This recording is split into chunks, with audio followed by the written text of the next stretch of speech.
کیونکہ استغاثہ الگ ہے اور یہ دوسری چیز الگ ہے. اور تو اسی لیے ہم اولیاء اللہ کو جو پکارتے ہیں یا غوث یا خواجہ جو کہتے ہیں، یہ دعا کے نہیں بلکہ استغاثہ ہے کہ اے خواجہ خواجہ آپ ہماری مدد کیجئے کیونکہ آپ اللہ کے ولی ہیں. اے غوث اعظم آپ کو اللہ نے غوث بنایا ہے، آپ ہماری مدد کیجئے کیونکہ اللہ نے آپ کو اپنا قرب دیا ہے، اللہ نے آپ کو اپنا علم دیا ہے. اور ذرا بتاؤ اللہ کے علم دینے سے کیا اللہ کے خزانے میں علم کی کمی ہو جائے گی؟ نہیں ہو سکتی نا. تو ان کو سوچنا چاہیے کہ اللہ جسے چاہے جو کچھ دے. اللہ نے ان کو ولایت دے دیا، اللہ نے کسی کو نبوت دے دیا، اللہ نے کسی کو علم دے دیا، تو کیا ان کے خزانے سے کوئی علم کم ہو جاتا ہے؟ نہیں ہوتا نا. ایک چراغ جلا دیے اس سے 10 چراغ جلا دیے تو کیا اس چراغ کی روشنی میں کمی ہوگی؟ نہیں ہوگی نا. تو اللہ نور السماوات والارض، اللہ تو زمین و آسمان کا نور ہے، روشن کرنے والا ہے. تو اب ذرا بتاؤ اس کی روشنی سے اگر کوئی دوسرا روشن ہو جائے تو کیا اس کی روشنی میں فرق ہوگا؟ نہیں ہوگا نا. اور نہ نہیں ہوگا تو اب میں آپ کو بتاتا چلوں کہ اللہ تبارک و تعالیٰ کو پکارنا دعا، اور دعا یہ عبادت، اور کسی غیر کو پکارنا یہ استغاثہ، اور استغاثہ یہ عبادت نہیں. اور جب دونوں الگ الگ ہو گیا تو یہ ہونا کوئی شرک کی بات نہیں. آؤ بخاری شریف کی حدیث پاک بیان کرتا چلو. حدیث نمبر 3365 3365 کون ہے؟ بخاری شریف میں حضرت حاجرہ کون ہے؟ حضرت ابراہیم علیہ السلام کی زوجہ حضرت حاجرہ اپنے لخت جگر حضرت اسماعیل علیہ السلام کی پیاس بجھانے کے لیے جب پانی کی تلاش میں صفا سے مروہ سے صفا کا چکر لگا رہی تھی. کوئی نہیں مل رہا تھا. کبھی صفا سے مروہ سے صفا سے مروہ چکر لگا رہی تھی تو کوئی نہیں. انہوں نے ایک نامعلوم آواز سنی، یعنی ایسی آواز سنی جہاں کہیں سے آواز دینے والا نظر نہیں آ رہا تھا. ادھر ادھر دیکھا تو کوئی شخص نظر نہ آیا. تو اس موقع پر حضرت حاجرہ علیہ السلام نے یہ آواز لگائی. کیا آواز؟ ذرا غور سے سننا.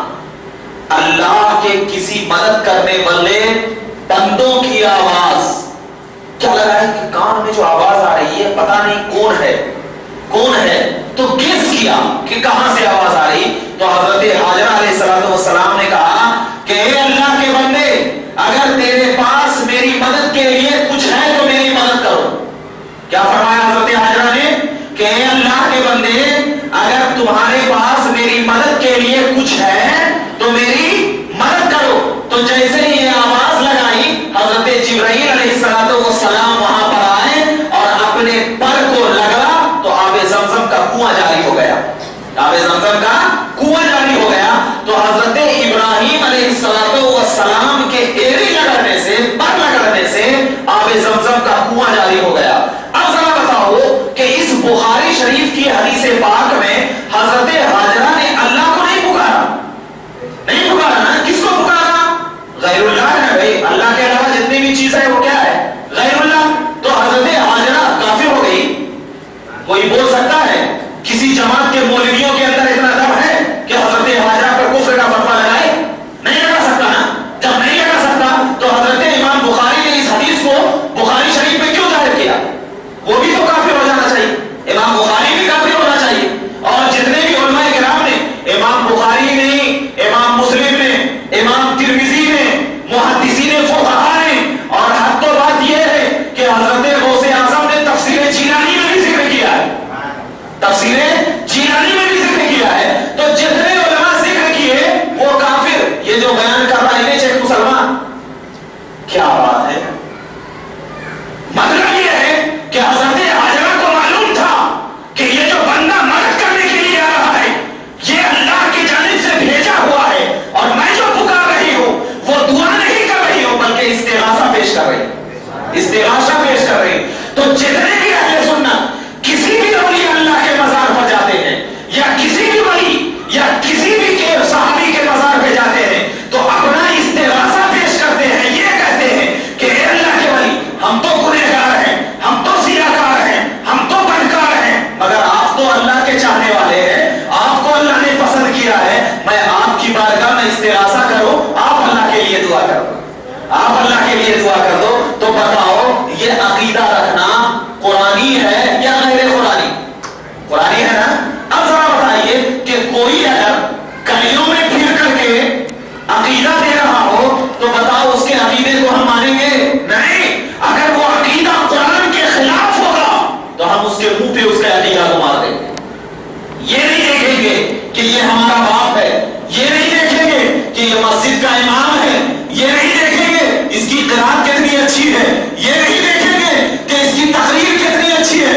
بلکہ یہ دیکھا جائے گا اس کا عقیدہ کتنا اچھا ہے، عقیدہ کتنا اچھا ہے، یہ عقیدے کے تعلق سے کیا رکھتا ہے۔ اور ایک حدیث پاک اسی تعلق سے بتاتا چلوں کہ غیر اللہ کو مدد کے لیے پکارنا جائز ہے یا نہیں جائز ہے؟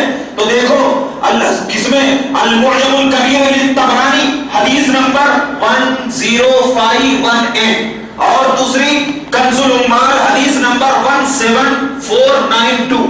اس میں اے اللہ کے بندو میری سواری مجھے پکڑ لو، یعنی اللہ کے نبی صلی اللہ علیہ وسلم نے فرمایا کہ جب کسی کی سواری کسی جنگل میں گم ہو جائے تو تم اس طریقے سے پکارو کہ اے اللہ کے بندو کوئی ہے جو میری مدد کر سکے اور میری سواری کو پکڑا دے، کیونکہ اللہ تبارک و تعالیٰ نے کچھ ایسے بندوں کو مقرر کر رکھا ہے دنیا میں جو دوسروں کی مدد کرا کرتے ہیں۔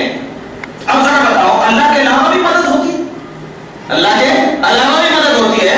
اب بتائیے آپ، اللہ کے علاوہ مدد ہو رہی ہے اور مدد ہو رہی ہے، اور نبی یہ حکم دے رہے ہیں کہ جنگل میں اگر چلے جاؤ تو اس طریقے سے پکارو کہ اے اللہ کے بندوں میری مدد کرو۔ اور اس کو کنز العمال نے روایت کیا ہے جو حدیث کی بہت بڑی کتاب ہے، اور کنز العمال کی حدیث نمبر 17494 میں اللہ تبارک و تعالیٰ کے رسول نے فرمایا کیا یا عباد اللہ اعینونی و یا عباد اللہ اغیثونی، جب تم گم ہو جاؤ تمہیں راستہ نہ مل رہا ہو، جنگل ہو اندھیرا ہو، تو اس طریقے سے پکارو یا عباد اللہ اغیثونی، اے اللہ کے بندوں میری مدد کرو، اے اللہ کے بندوں میری مدد کرو۔ مطلب یہ ہے کہ اللہ کے نبی نے فرمایا کہ غیر اللہ کو پکارنا اگر شرک ہوتا، غیر اللہ کو پکارنا اگر شرک ہوتا تو پھر اللہ کے نبی نے حدیث کے ذریعے ہمیں شرک کی تعلیم دیتے۔ ارے سب سے زیادہ تو حدیث کو ماننے والے کون تھے؟ نبی اکرم تو ہی تھے نا۔ تو اب ذرا بتاؤ، نبی کریم نے یہ بتا دیا کہ اللہ تبارک و تعالیٰ نے جو لوگوں کو پیدا کیا ہے وہ ایک دوسرے کی امداد اور استغاثہ پیش کرنے کے لیے پیدا کیا ہے۔ مدد تو حقیقی میں ہی کرتا ہوں، اب جو میرے علاوہ ان لوگوں کے پاس جاتے ہیں تو ان لوگوں کے پاس جانا حقیقی میری مدد ہے، لیکن یہ لوگ ذریعہ ہیں، وسیلہ ہیں، ذریعہ ہیں، وسیلہ ہیں۔ اب اگر کوئی غیر اللہ کو پکارنا شرک بولے نا، فوراً یہ جواب دے دینا، بتا اس کا کیا جواب ہے، فوراً خاموش ہو جائے۔ تو لہذا ہم کو یہ چاہیے کہ توحید فی الالوہیت کا مطلب سمجھ میں آیا نا، کہ عبادت الگ چیز ہے، استغاثہ الگ چیز ہے۔ عبادت صرف اللہ کے لیے ہوتی ہے اور استغاثہ جو ہے وہ اللہ کے علاوہ کئی دوسروں کے لیے بھی ہوا کرتی ہے۔ بہت ساری احادیث کریمہ ملتی ہے۔ حضرت قتادہ کے آنکھ جنگ احد میں نکل گئے تھے، نبی کے پاس گئے، کہا یا رسول اللہ میری آنکھ میں تکلیف ہو رہی ہے۔ نبی کریم نے آنکھ کا پوٹلی لیا، اندر ڈال دیا۔ حضرت قتادہ کہتے ہیں میری آنکھ میں تکلیف ختم ہو گئی۔ تو اگر حضرت قتادہ بھی کافر ہے، اللہ کے علاوہ چھوڑ کر نبی اللہ کے پاس گئے، بتاؤ ہوں گے کافر؟ نہیں۔ دراصل کیا ہے، میں اندر کی بات بتاتا چلوں، ان لوگوں کا نظریہ یہ ہے کہ یہودی جو ڈالر دیتے ہیں نا، تو ان کو کہنے کا مقصد یہ ہے کہ تم اہل سنت کے عقیدے پر وار کرو، ان کو نماز سے مت روکو، روزہ سے مت روکو، عشق رسول اس کے دل سے نکال لو تو بہت برباد ہو جائے۔ مگر آج تم ایک کا نکالو گے، ہم 10 پیدا کریں گے، ویسا دل 10 دل پیدا کریں گے۔ عشق رسول نہ کوئی نکال سکا ہے نہ نکلے گا۔ کیوں؟ اصل بات نکلتی کب؟ جب وہ چیز دکھتی، اور عشق نہ دکھتی ہے نہ شمار کی جاتی ہے، اور جو چیز نہ دکھے گی نہ شمار کی جائے گی، کتنا کوئی بڑا بلڈیزر کیوں لا کے لگا دو، کچھ نہیں ہوگا۔ کیونکہ صحابہ کرام سے اسی لیے تو اللہ کے نبی نے فرمایا تھا نا کہ لا یؤمن احدکم حتی اکون احب الیہ من والدہ وولدہ والناس اجمعین، مومن کامل اسی وقت ہوگا ساری کائنات سے زیادہ مجھ سے محبت کرے، ساری کائنات سے زیادہ مجھ سے محبت کرے۔ تو جو لوگ ڈالروں پہ بک جاتے ہیں وہ عالم نہیں ہوتے، وہ عالم نہیں ہوتے۔ کتنی بڑی اپنے ڈگری کی سند لگا دو، ڈاکٹریت کی سند لگا دو، یا کسی بھی چیز کی سند لگا دو، وہ عالم نہیں۔ جو یہودیوں کی ڈالر پہ بک جاتا ہو وہ عالم نہیں ہوتا، عالم وہ ہوتا ہے جو نبی کی ذات پہ بک جایا کرتا ہے۔ اسی لیے اپنے عقیدے کو سدھارو، جب تک عقیدہ درست نہیں ہوگا آپ کی نماز درست نہیں ہوگی۔ 2 چیز آپ کو سمجھ میں آ گئی، اور ایک ہوتا ہے توحید فی الاسماء والصفات۔ 4 چیزیں بیان کیا تھا، توحید فی الاسماء والصفات، یعنی اللہ اپنے نام میں بھی اکیلا ہے اور اپنی صفتوں میں بھی اکیلا ہے، یعنی اللہ تبارک و تعالیٰ کی صفات کی طرح کسی کی صفات نہیں، اللہ کے نام کی طرح کسی کے نام نہیں، اسی لیے صرف رحمان نام رکھنا درست نہیں۔ کوئی شخص اگر کسی کا نام عبد الرحمان رکھے، رحمان نہیں، کیونکہ رحمان یہ اللہ کی صفت ہے، رحمان کیا ہے؟ اللہ کی صفت ہے اور یہ اس کے ساتھ خاص ہے، رحمان نام رکھنا درست نہیں کیونکہ وہ اکیلا ہے۔ اور ایسے ہی اس کے جو صفات ہیں، اس کے جو اسماء ہیں، اس کے صفات ایسے ہیں کہ نہ وہ حادث ہیں نہ وہ کیا ہے، وہ ہمیشہ سے ہیں، ہمیشہ رہیں گے، اس کے ناموں کی طرح کسی کا نام درست نہیں۔ اور اللہ کے تبارک و تعالیٰ کے جو صفات ہیں یعنی علم، قدرت، حیات، یہ سب کیا ہے؟ اللہ کے ازلی ہیں، کوئی کسی کے اندر یہ طاقت نہیں۔ یعنی علم جو اللہ کا وہ ہمیشہ سے ہے، ہمیشہ رہے گا۔ ہمارا جو علم ہے وہ پہلے نہیں تھا، بعد میں ہوا، بعد میں ختم ہو سکتا ہے، لیکن اللہ کا علم ویسا نہیں۔ اللہ تبارک و تعالیٰ کا علم ایسا ہے کہ انسان اور کائنات کو بنانے سے پہلے اللہ تبارک و تعالیٰ کے علم میں تھا کہ یہ انسان جب پیدا ہوگا تو پیدا ہونے کے بعد کتنے سال جیے گا، کیا کیا کرے گا، کیسی زندگی گزارے گا۔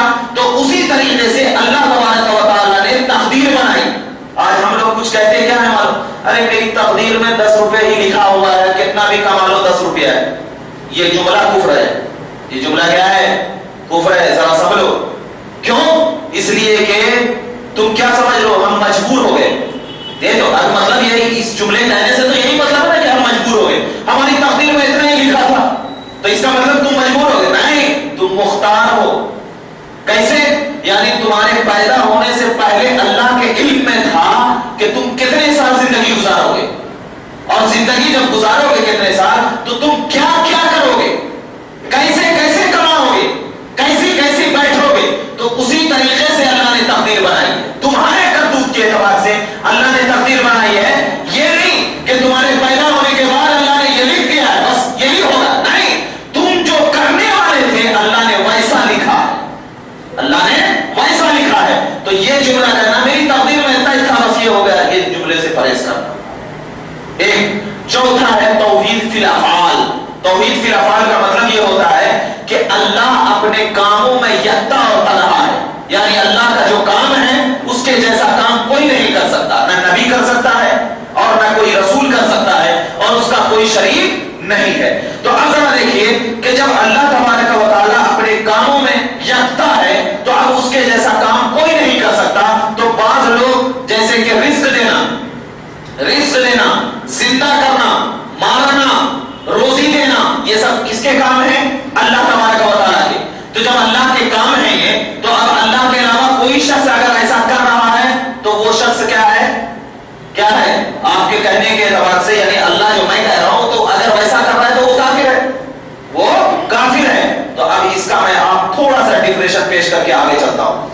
دیکھیے یہ زندہ کرنا، مارنا، شفا دینا، مدد کرنا، رزق دینا، صورت بنانا، یہ سب اللہ کے فعل ہیں، یہ سب ہے اللہ کے فعل ہیں۔ کوئی بندہ اللہ کے مقابل شریک یا مثل نہیں، یعنی جیسے اللہ نے یہ فعل بنایا شریک اور مقابل ہے۔ ان میں سے بعض افعال جو بندے کے لیے قرآن میں ذکر کیے گئے، جو اللہ مثال کے طور پر اللہ روزی دیتا ہے، اللہ مارتا ہے، اللہ صورت بناتا ہے، لیکن بعض فعل ایسے ہیں جو بندوں کے لیے بھی قرآن میں ذکر کیے گئے۔ تو اب ذرا جو فعل بندوں کے لیے ذکر کیے گئے ہیں اور وہی فعل اللہ کے لیے ذکر کیے گئے ہیں، تو کیا دونوں فعلوں میں کوئی ڈفرینٹ ہے یا نہیں؟ ہے یا نہیں؟ حقیقت کیا ہے؟ اللہ تبارک و تعالیٰ قرآن پاک سورہ مائدہ آیت نمبر 23 اللہ فرماتا ہے وَمَنْ أَحْيَاهَا فَكَأَنَّمَا أَحْيَا النَّاسَ جَمِيعًا۔ فرماتا ہے اللہ کہ جس شخص نے کسی کی زندگی بچائی، جس شخص نے کسی کی زندگی بچائی گویا کہ ان لوگوں نے تمام لوگوں کی زندگی بچائی۔ یعنی کوئی شخص گر رہا تھا کنویں میں، اس کا ہاتھ پکڑ کر کے اٹھا لیا تو اس شخص نے زندگی بچائی نا، بظاہر تو اسی شخص نے زندگی بچائی۔ تو اللہ اس کے لیے انعام کیا دے رہا ہے کہ اس نے تمام لوگوں کی زندگی بچائی۔ اب دیکھیے زندہ کرنا تو اللہ کا فعل ہے، زندگی دینا تو اللہ کا فعل ہے، لیکن یہاں پر اللہ تبارک و تعالیٰ نے کیا فرمایا کہ جس کسی نے کسی کی زندگی دیا مطلب زندہ کیا، زندگی دینے کا مطلب زندہ کیا، تو گویا کہ اس نے تمام لوگوں کی زندگی دی۔ تو اب ذرا بتاؤ یہ توحید فی الافعال کے منافی ہوا نا، یعنی اللہ کے لیے جو فعل یکتا ہے اس کے خلاف ہوا، اور جب اس کے خلاف ہوا تو یہاں پر بندوں کی طرف نسبت کرنے سے کیا مراد ہے؟ مطلب اس کا یہ ہے کہ دیکھیے یہاں بندے کے فعل کی طرف جو مطلب بیان کیا جا رہا ہے کہ کوئی انسان کسی بے گناہ جان کو قتل کرنے سے بچا لیا، قتل کرنے سے بچا لیا، کسی کو کسی بادشاہ قتل کرنے کے لیے جا رہا تھا، کچھ بول کر کے اس سے کیا ہو گیا، بچا لیا. تو اب جب بچا لیا تو وہ زندگی تو اللہ تبارک و تعالیٰ ہی نے دیا ہے، لیکن اس زندگی کی مجازت کس کی طرف کر دی گئی ہے؟ نسبت بندوں کی طرف. جیسے میں نے پانی پیا، میں نے پانی پیا، تو اب بولیں گے پیاس کس نے بجھائی؟ کس نے بجھائی؟ پانی نے. اگر کوئی شخص کہہ دے یہ عقیدہ رکھے کہ پانی نے پیاس بجھائے تو کفر، کیونکہ پیاس تو اللہ نے بجھائی نا، پیاس تو اللہ نے بجھائی نا. اس پانی کے اندر اللہ نے تاثیر پیدا کیا، پیاس بجھانے کی تاثیر پیدا کیا، تو اس تاثیر کی بنیاد پر اس پانی نے کیا بجھایا؟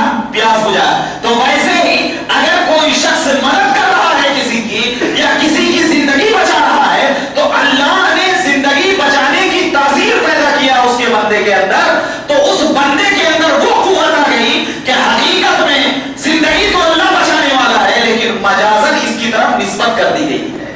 تو ایسے ہی غوث اعظم نے مردے کو زندہ کیا تو مجازن اس زندگی کو غوث اعظم کی طرف نسبت کر دے رہے ہیں، لیکن دینے والی ذات، بچانے والی ذات اللہ. تو کچھ لوگ سمجھتے نہیں کیونکہ عقل کا تالا بند رہتا ہے، تو سمجھنا چاہیے کہ یہ کیا ہے. اور ایک آیت دیکھو سورہ آل عمران میں آیت نمبر 49 میں اللہ کیا فرماتا ہے؟ انی اخلق لکم من الطین کہنایۃ الطیر فانفخوا فیہ فیکون الی آخر الآیت. ترجمہ کیا ہے کہ حضرت عیسیٰ علیہ السلام نے فرمایا کہ بے شک میں تمہارے لیے مٹی سے پرندے کی صورت بناتا ہوں.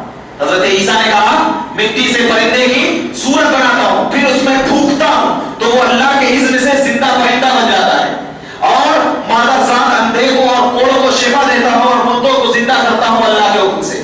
حضرت عیسیٰ کہہ رہے ہیں میں صورت بناتا ہوں پرندوں کی، حالانکہ صورت بنانے والا ذات اللہ ہے، لیکن حضرت عیسیٰ کیا کہہ رہے ہیں؟ نبی ہو کر میں صورت بناتا ہوں. تو مطلب یہ ہوا کہ اس میں یہ بتائیے 4 افعال ہیں: صورت بنانا، زندہ کرنا، مارنا، اڑنا.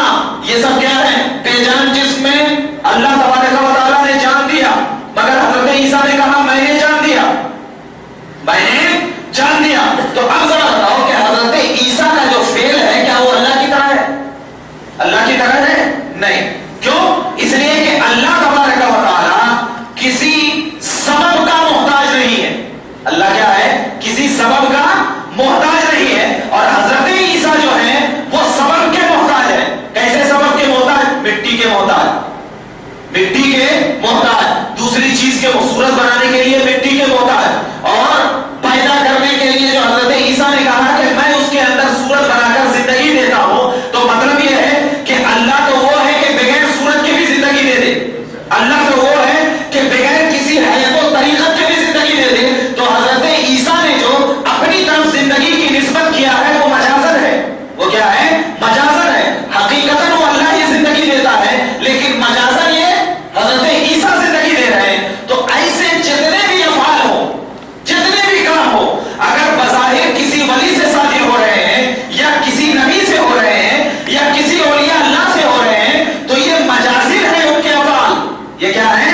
مجازن ہے ان کے افعال. حقیقتاً اللہ ہی کرنے والا ہے. تو جب مجازن اور حقیقت دو الگ الگ چیز ہے، مجاز اور حقیقت کیا ہے؟ دو الگ الگ چیز ہے. تو ان کو سوچنا چاہیے کہ اگر یہ ولی سے صادر ہو گیا تو شرک کیسے ہوگا؟ شرک تو وہ ہوگا دونوں حقیقتاً ہو، دونوں حقیقتاً ہو یا دونوں مجازن ہو، دونوں حقیقتاً ہو یا دونوں مجازن ہو.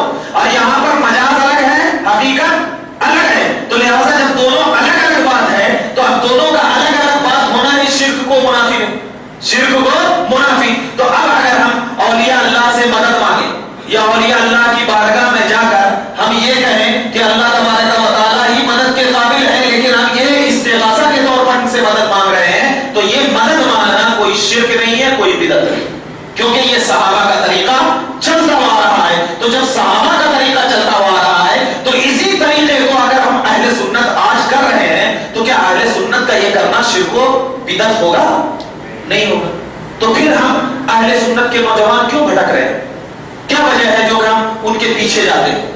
کیا وجہ ہے؟ میں نے آپ کو کہا تھا نا کہ جو تبلیغی جماعت ہو یا جماعت اہل حدیث ہو، ان کا چاہنے والا بھی، ان کا ماننے والا بھی کافر، اس کے ساتھ جو رہ رہا ہے اس کے ساتھ، اور اس کا عقیدہ خراب ہونے کا خدشہ ہے، تو اس شخص کا اس کے ساتھ رہنا حرام، اس شخص کا اس کے ساتھ رہنا حرام. لیکن جس کا عقیدہ پختہ ہو، اور اگر وہ جا رہا ہے کسی وہابی کے ساتھ یا کسی تبلیغی جماعت کے ساتھ یہ سوچ کر کہ میں اس کے ساتھ رہوں گا تو ہو سکتا ہے میری صحبت کی وجہ سے وہ سنی بن جائے گا، تو اب وہ رہ سکتا ہے، اجازت ہے، لیکن پانی نہیں پی سکتا، دوستی نہیں کر سکتا، بس رہ سکتا ہے صرف اس نیت سے کہ میں اس کے ساتھ رہوں گا تو کیا ہو جائے گا، میری وجہ سے اس کا عقیدہ سدھر سکتا ہے تو رہے، ورنہ ہر ایک کو اجازت نہیں ہے. جس کا عقیدہ جانے کا خوف ہو تو اب تو وہ دور ہی رہے. حرام بچنا واجب، اور جو نہیں بچ رہا ہے جا رہا ہے تو اس کے اوپر وہی حکم لگے گا جو تبلیغی جماعت پر حکم لگا. اتنا ذہن میں رکھا جائے. اب ذرا دیکھیے کہ آپ کو تو میں بتاتا چلا کہ بہت ساری ایسی چیزیں ہیں جو کہ کیا ہے ہم تمام کو عقیدے کے تعلق سے سدھارنا چاہیے. تو آپ کو معلوم ہو گیا کہ توحید کیا چیز ہے. تو ایسے ہی اس کے مقابل میں یعنی توحید کا اپوزٹ کیا ہوتا ہے؟ شرک. توحید کا اپوزٹ شرک ہوا جاتا ہے. یعنی جو توحید کا اپوزٹ جو ہے وہ شرک ہے. شرک کس کو کہتے ہیں؟ اللہ رب العزت کی ذات کی طرح کسی کی ذات کو سمجھ کر اس کی عبادت کرنا. سمجھ میں آئی بات؟ اللہ کی ذات کی طرح کسی ذات کو سمجھ کر اس کی عبادت کرنا یہ شرک ہے. اگر کوئی شخص کسی ولی کو خدا سمجھ کر عبادت کر رہا ہے تو وہ مشرک ہو گیا. اب اس کو اگر اعلان توبہ کرنا پڑے گا، کلمہ پڑھنا پڑے گا.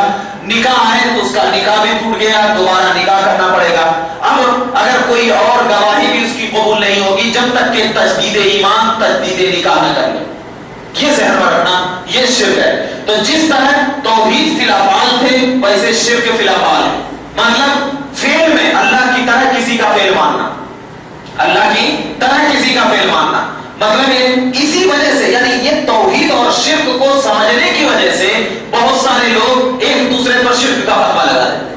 بہت سارے لوگ جیسے کہ ذاکر نائک نے بہت سارے لوگوں پر کفر کا فتویٰ لگا دیا. بہت سارے لوگوں توصیف الرحمان نے کفر کا فتویٰ لگا دیا. کیوں؟ سمجھا نہیں اس نے حدیث. اگر شرک اور توحید کو سمجھ لیتا تو اصل توحید تو ہم ہے. توحید اور شرک کو سمجھتا تو کفر کا فتویٰ نہیں لگا. کیونکہ توحید الگ چیز ہے، شرک الگ.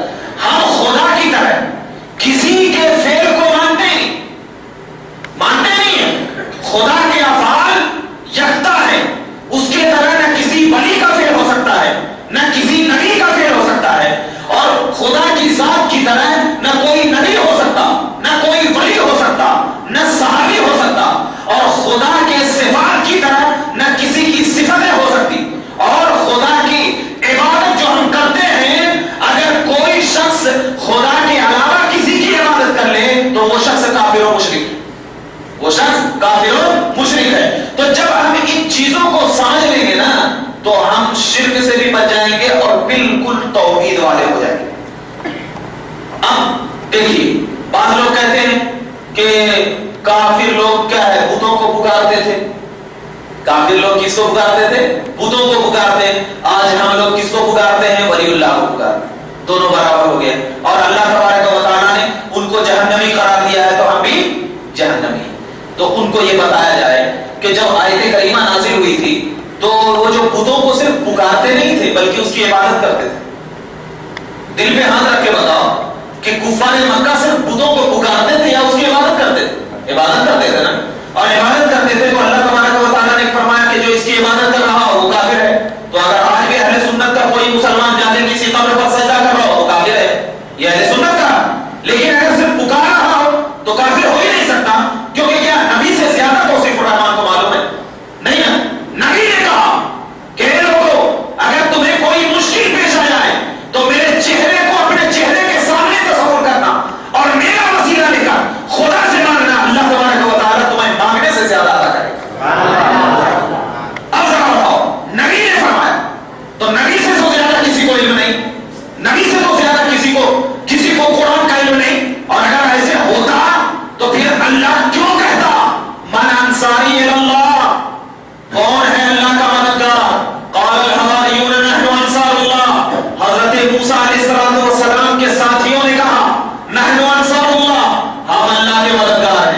ہم کس کے مددگار ہیں؟ اللہ کے مددگار ہیں. مدد تو کرنے والا صرف اللہ ہے. تو پھر یہاں پر حضرت موسیٰ کے چاہنے والوں نے کیوں کہا کہ ہم اللہ کی مدد کریں گے؟ اور قرآن میں اس کا ذکر ہے. تو اس کا مطلب یہ ہے کہ قرآن ہمیں شرک کی تعلیم دے رہا ہے. تو مطلب یہ ہے کہ یہاں پر جو امداد کا مطلب ہے کہ اللہ کے دین کے راستے پر جو چلو گے تو اللہ تمہیں قوت دے گا، طاقت دے گا. مطلب یہ ہے کوئی فقیر تھا، اللہ نے مالدار بنا دیا. اب اس کے در پہ اگر کوئی بھکاری آئے گا 10 روپیہ نکال کر دے دے گا. مدد ہوئی نہیں ہوئی؟ ہوئی. لیکن دراصل حقیقت میں مدد کرنے کے قابل اس کو کس نے بنایا؟ اللہ نے. اور جب قابل اللہ نے بنا دیا ہے تو اللہ کے نبی نے کہا کہ من کنت مولا فعلی مولا. جس کا میں مددگار ہوں علی اس کا مددگار. جس کا میں مددگار علی اس کا مددگار. اب ذرا بتاؤ علی اس کا مددگار. اور علی نے کہا کہ میں سب سے زیادہ اگر کسی کو چاہتا ہوں تو امام حسن اور حسین کو چاہتا ہوں. امام حسن اور حسین کو چاہتا ہوں. اور امام حسین اگر کسی کو چاہیں گے تو امام زین العابدین کو چاہیں گے. امام زین العابدین کو چاہیں گے. وہی سلسلہ چلتا آ جائے گا. اہل بیت آ جائے گا. اہل بیت آ جائے گا. اور جتنے بھی ولی ہو، چاہے غوث ہو، خواجہ ہو، مخدوم ہو، آل رسول ہو، جتنے بھی ہو، سب اہل بیت. اور سب اہل بیت. اور اہل بیت نبی کی چاہت. اور نبی کی چاہت کو چاہنا ایمان. اور جب نبی کی چاہت کو چاہنا ایمان ہے تو اگر ہم اس کو مدد کے لیے پکاریں تو کیا یہ ہم بے ایمان ہو جائیں گے؟ نہیں ہو سکتے. اور جب نہیں ہو سکتے تو جو لوگ ان آیت، وہ آیت جو کافروں کے تعلق سے نازل ہوئی ہے، تو جتنی بھی آیت کافروں کے تعلق سے نازل ہوئی ہے اور اس میں یہ کہا گیا ہے کہ جو ان لوگوں کو پکارتے ہیں بتوں کو، تو وہاں پر مراد پکارنے سے عبادت ہے. پکارنے سے مراد کیا ہے؟ عبادت ہے. کیونکہ کفار مکہ اپنے بتوں کی عبادت کیا کرتے تھے. تو اس عبادت کو اللہ تبارک و تعالیٰ نے فرمایا کہ یہ لوگ کافر جو ہیں بتوں کی عبادت کرتے ہیں اور یہ عبادت کرنا کفر ہے، شرک ہے. لیکن صرف مدد کے لیے ہم کسی غیر اللہ کو اگر پکار رہے ہیں تو یہ پکارنا یہ عبادت نہیں بلکہ استغاثہ ہے. اور استغاثہ اسلام میں بالکل جائز قرار دیا ہے. بہت ساری باتیں ہیں اس بہت ساری باتیں. اگر ہم ایک ایک کر کے بیان کیا جائے تو ہم اس کو بیان نہیں کیا جا سکتے. بس خلاصہ یہ ہے کہ اللہ کو ایک مانا جائے اور اللہ نے جو اپنے نبی کو پیدا کیا، ولی کو پیدا کیا، یہ اللہ کے برگزیدہ بندے ہیں. اللہ تبارک و تعالیٰ کے ساتھ تک پہنچنے کا ذریعہ اور وسیلہ ہے. اور اللہ نے جو قرآن میں عقیدہ بیان کیا ہے اس عقیدے کو لے کر کے جینا اور اس عقیدے کو لے کر کے چلنا یہ مدار ایمان ہے. کیونکہ جب بندہ عقیدے کو، صحیح عقیدے کو لے کر چلتا ہے تو انشاءاللہ تبارک و تعالیٰ اس کا عقیدہ بھی درست ہوتا ہے اور اس کے اعمال بھی درست ہوتے ہیں. بس یہی پر میں آپ اپنی گفتگو کو اینڈ کر رہا ہوں. انشاءاللہ اگلے جمعہ صرف ایک ٹاپک پہ بحث کی جائے گی اور وہ ٹاپک ہوگی بدعت، یعنی بدعت. اب پوری ٹاپک میں دوسری ٹاپک کو نہیں لے کے جاؤں گا، وہی ٹاپک پر لے کر کے جاؤں گا کہ بدعت، یہ بدعت کیا چیز ہے اور کس طریقے سے چیز ہے. انشاءاللہ اگلے جمعہ بیان کیا جائے گا. مولا کریم کی بارگاہ میں دعا ہے کہ پروردگار عالم ہم تمام کو صحیح راستے پر چلنے کی توفیق عطا فرمائے. وآخر دعوانا الحمدللہ رب العالمین. السلام علیکم.